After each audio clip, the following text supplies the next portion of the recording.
प्राचीन समय की बात है। किसी राज्य में एक बड़ा प्रतापी तथा दानी राजा राज्य करता था। वह प्रत्येक गुरुवार को व्रत रखता एवं भूखे और गरीबों को दान देकर पुण्य प्राप्त करता था, परंतु ये बात उसकी रानी को अच्छी नहीं लगती था। वह न तो व्रत करती थी और न ही किसी को एक भी पैसा दान में देती थी और राजा को भी ऐसा करने से मना करती थी। एक समय की बात है, राजा शिकार खेलने को वन को चले गए थे।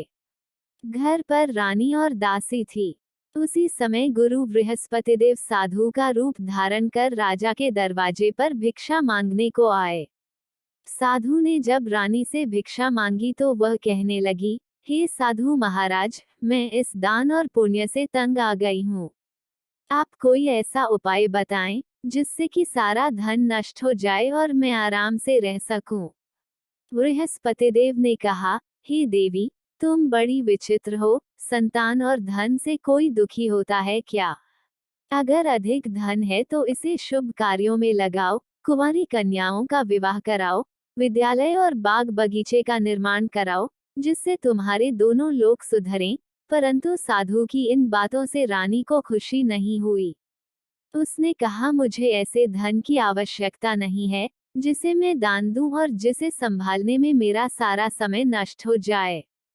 तब साधु ने कहा, यदि तुम्हारी ऐसी इच्छा है तो मैं जैसा तुम्हें बताता हूँ तुम वैसा ही करना।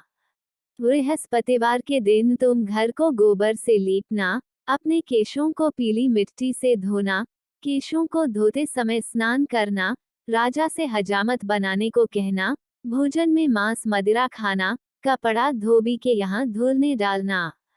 इस प्रकार 7 बृहस्पतिवार करने से तुम्हारा समस्त धन नष्ट हो जाएगा। इतना कहकर साधु रूपी बृहस्पतिदेव अंतर्ध्यान हो गए। साधु के कहे अनुसार करते हुए रानी को केवल 3 बृहस्पतिवार ही बीते थे कि उसकी समस्त धन संपत्ति नष्ट हो गई। भोजन के लिए राजा का परिवार तरसने लगा। तब एक दिन राजा रानी से बोला, हे रानी, तुम यहीं रहो, मैं दूसरे देश को जाता हूँ, क्योंकि यहाँ पर सभी लोग मुझे जानते हैं, इसलिए मैं कोई छोटा कार्य नहीं कर सकता। ऐसा कहकर राजा परदेश चला गया। वहां वह जंगल से लकड़ी काटकर लाता और शहर में बेचता। इस तरह वह अपना जीवन व्यतीत करने लगा। इधर राजा के परदेश जाते ही रानी और दासी दुखी रहने लगी। एक बार जब रानी और दासी को 7 दिन तक बिना भोजन के रहना पड़ा, तो रानी ने अपनी दासी से कहा, हे दासी, पासी के नगर में मेरी बहन रहती है। वह बड़ी धनवान है। तू उसके पास जा और कुछ ले आ ताकि थोड़ा बहुत गुजर बसर हो जाए। दासी रानी के बहन के पास गई। उस दिन बृहस्पतिवार था और रानी की बहन उस समय बृहस्पतिवार व्रत की कथा सुन रही थी। दासी ने रानी की बहन को अपनी रानी का संदेश दिया, लेकिन रानी की बड़ी बहन ने कोई उत्तर नहीं दिया। जब दासी को रानी की बहन से कोई उत्तर नहीं मिला तो वह बहुत दुखी हुई और उसे क्रोध भी आया। दासी ने वापस आकर रानी को सारी बात बता दी। सुनकर रानी ने अपने भाग्य को कोसा।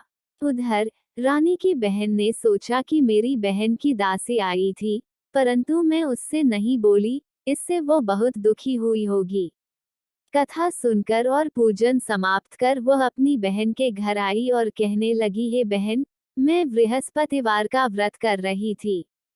तुम्हारी दासी मेरे घर आई थी, परंतु जब तक कथा होती है तब तक न तो उठते हैं और न ही बोलते हैं, इसलिए मैं नहीं बोली। कहो दासी क्यों गई थी? रानी बोली, बहन, तुमसे क्या छिपाऊं, हमारे घर में खाने तक को अनाज नहीं था।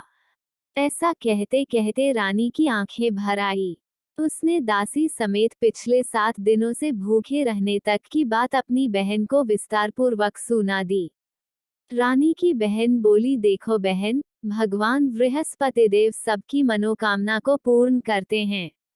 देखो, शायद तुम्हारे घर में अनाज रखा हो। पहले तो रानी को विश्वास नहीं हुआ, पर बहन के आग्रह करने पर उसने अपनी दासी को अंदर भेजा तो उसे सचमुच अनाज से भरा एक घड़ा मिल गया। ये देखकर दासी को बड़ी हैरानी हुई। दासी रानी से कहने लगी, हे रानी, जब हमको भोजन नहीं मिलता तो हम व्रत ही तो करते हैं, इसलिए क्यों न इनसे व्रत और कथा की विधि पूछ ली जाए, ताकि हम भी व्रत कर सके।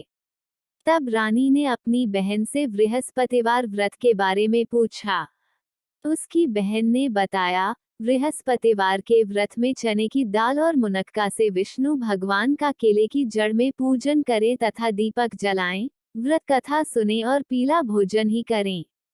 इससे बृहस्पतिदेव प्रसन्न होते हैं। व्रत और पूजन विधि बतलाकर रानी की बहन अपने घर को लौट गई। 7वें रोज बाद जब गुरुवार आया तो रानी और दासी ने निश्चयानुसार व्रत रखा। घुड़साल में जाकर चना और गुड़ बीन लाए और फिर उसकी दाल से केले की जड़ तथा विष्णु भगवान का पूजन किया। अब पीला भोजन कहाँ से आए, इस बात को लेकर दोनों बहुत दुखी थे। चूंकि उन्होंने व्रत रखा था इसलिए गुरुदेव उन पर प्रसन्न थे, इसलिए वे एक साधारण व्यक्ति का रूप धारण कर 2 थालों में सुंदर पीला भोजन दासी को दे गए। भोजन पाकर दासी प्रसन्न हुई और फिर रानी के साथ मिलकर भोजन ग्रहण किया। उसके बाद वे सभी गुरुवार को व्रत और पूजन करने लगी।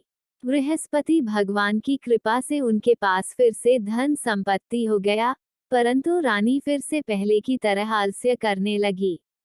तब दासी बोली, देखो रानी, तुम पहले भी इस प्रकार आलस्य करती थी, तुम्हें धन रखने में कष्ट होता था, इस कारण सभी धन नष्ट हो गया और अब जब भगवान गुरुदेव की कृपा से धन मिला है तो तुम्हें फिर से आलस्य होता है।